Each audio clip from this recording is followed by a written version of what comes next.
The Celtics beat the Kings. No beam yesterday. All right. Lost by 18 points. The Kings did. And let's talk about this, David. So look, first off, I looked at this game as a measuring stick. Boston, in my opinion, best team in the league. I picked Boston to come out the East. When we did an episode on that topic, early in the season, maybe the first week into the season. So I had Boston come out the East, measuring stick, and we playing in Boston on the road after a loss to Atlanta that snapped that winning streak. So we started off sluggish. Started off very sluggish. In the first quarter, we was 2 for 10 from three, Mm. and we had 10 turnovers in the first quarter alone. All right, and we were down by 14 points. So I'm like, okay, we going through the set, we going through to the break. Mike Brown said something to this team. They came out swinging. We outscored the Celtics 40-28 in the second quarter.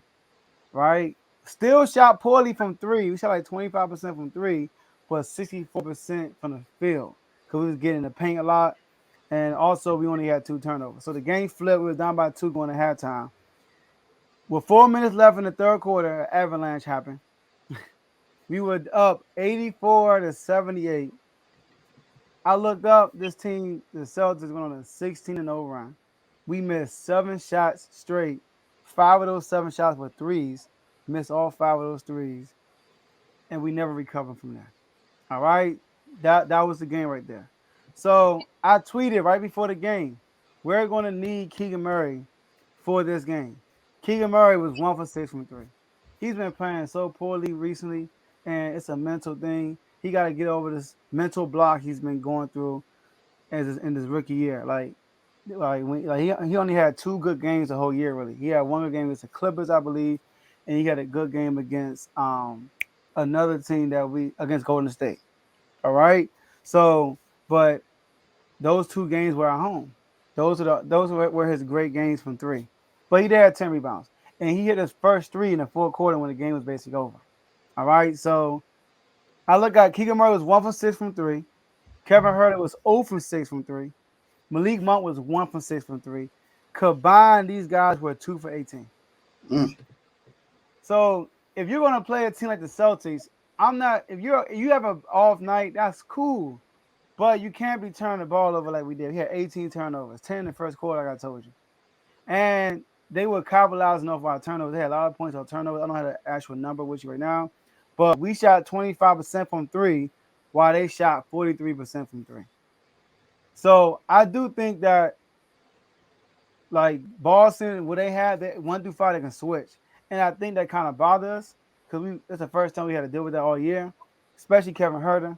That bothers us like crazy. All right. So that's good. Good adjustment. But after saying all that, David, I'm all right, man. I'm feeling good. You I'm should. feeling great. Let me You tell you should. why. I got my Kings jersey on. I did an L, our worst L of the year. Let me tell you why. People making beam jokes. The beam broke. No lighting the beam tonight. You know, easy like in the great words of Easy E, all publicity is good publicity. I always told my brother Jamo and Javon, I always said, we gotta get to the playoffs. This is why we gotta get to the playoffs, David. When you're in the playoffs, you're in the national stage, right? Mhm. There's gonna be some Joe. You need a Luka jersey. Hey, when I turn 77 on my 77th birthday, I'll get me a Luka jersey. I got you. All right. So when you get to the playoffs, you're on a national stage. People are watching, and other teams are watching. Not just fans. Other teams are watching, and they watching it like, I might be the missing piece for that team. You know what? I'm signing with them this season. I'm signing with them next season. I believe that's what players do. That's why I always be like, we gotta get to the playoffs.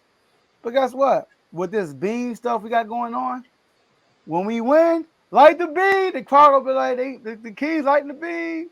When we lose, it's gonna be jokes about the beam. Guess what? We're getting looks. People are watching us. People want us to lose because they hate like the beam. And that is good. That means people are watching, and I'm loving it. So I love where we at right now. I still believe we're going to finish the top 6 seed. That's an 82 game season. You feel Mhm. me? Look, look, my man Kevin, it's 82 games though. People just too hyped too early. Kings will be straight. Exactly. It's an 82 game season. So, Exactly. but as a Kings fan, y'all, you feel me? Not being in the playoffs in 16 years, I'm on the edge of my seat every single game. All right, like y'all know. So you gotta evaluate every game. So what I'm curious to see how we're gonna bounce back from that because we gotta play Phoenix on Monday. All right. And then after we play Phoenix, the end our on our road trip, we gotta play Indiana. Tyrese Halliburton happens coming back, all right, in Sacramento. So I'm curious on how we, Tomo, you saying this run is free agent destination tour? Yes, it is. For real, it really is. Next year we're gonna get a big that fits our system that's gonna help us with rim protection. I'm telling you, next year we're gonna get that. So I'm Mm. feeling good, David. I ain't down. I'm feeling good. Hey, Boston, hats off to y'all. But we'll see y'all again. I'll say this though. I definitely wasn't thinking about it that way. I wasn't. So you definitely you changed my perspective a little bit. I'm not gonna lie about that. But it's the Celtics. I mean, they are the best team in the league right now. I think I had Milwaukee coming out the East. I'm not sure. I don't remember, but I think I had Milwaukee coming out of the East.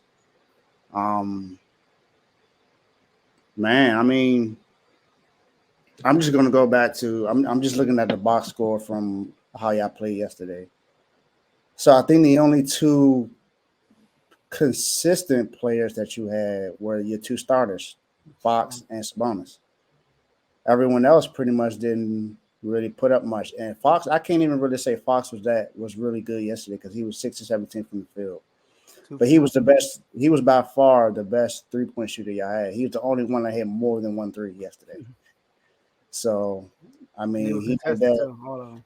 I know I watched the game. I cut on the game late, but from when I saw it, I felt like they were shooting. They were forcing too many shots Mm-hmm. from three at that time. I feel like they should have tried to do whatever they can to force fouls or anything just to get them out of to get the Celtics out of their rhythm. I know how well the Celtics play, and they're a defensive gritty team. So they do whatever they can to force you to shoot the ball from outside and not to come in the paint because that's what their bread and butter is. Even though I know you said y'all shot 64% from the field in the second quarter because y'all were getting to the paint, but I think their focus in the third quarter was to not allow y'all to get into the paint and to force y'all to shoot threes because they saw that y'all weren't shooting threes very well.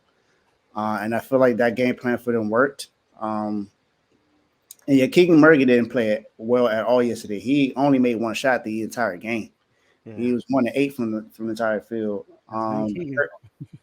Herder didn't, like you said, he didn't make a three at all yesterday. He was 2 of 10 from the field. The Yeah, only consistent person on the bench was KZ Okpala, who y'all got from Miami. He was 3 of 5 from yeah. the field.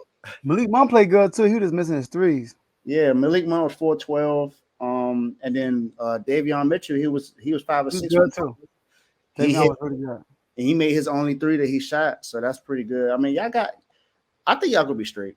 Like you said, that was a test to see exactly how good y'all are, and I think the Suns is gonna be another test too. Tom Brady ain't the only one that went through a breakup. Devin Booker just ended it with a Jenner, so I think he's gonna be playing better throughout the rest of this NBA Oh, season. Cleveland. Yeah, Um, so I'm back. but I mean, yeah, I mean that's what I take away from that game. So look at this. See, so Keegan actually had three good games. He was good against Cleveland, that's right. But Keegan Murray, his last few games, right? Since Golden State, from three. Golden State was 5 from 9. But against Brooklyn, 0 for 2. Detroit, 1 for 6. Memphis, 0 for 4. Atlanta, 0 for 3. Boston, 1 for 6. Mm. And for the season, Keegan Murray is shooting 26% from three. So it's not gonna last. I'm not gonna beat up him. He's a rookie. He got some mental going on that he got to overcome. I know he had a back injury. His grandmother had a stroke at one point, so he was going through some stuff. So I understand all that. A lot of things you got to overcome early in your career. But this game should be a lesson for my man De'Aaron Fox.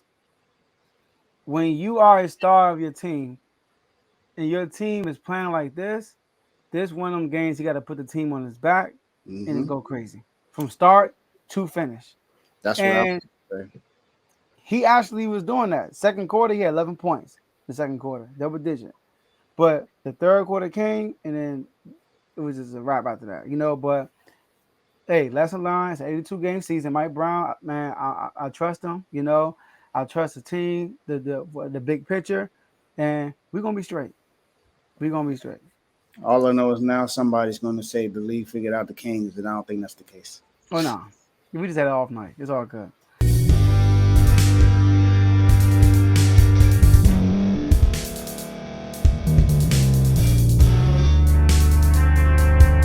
Thank you for staying to the end. If you're watching this on YouTube, please like this video, subscribe, and also hit that notification button so you can be notified next time we put out a video. If you're listening on any podcast platform, subscribe and hit that notification button, y'all, so you can be notified we put out another podcast audio. And last but not least, hit that share button. No matter what you're listening to or watching it, hit that share button and send it to somebody that you know that would love to watch this episode you just listened to. So once again, thank you for staying to the end, and we'll see y'all in the next episode.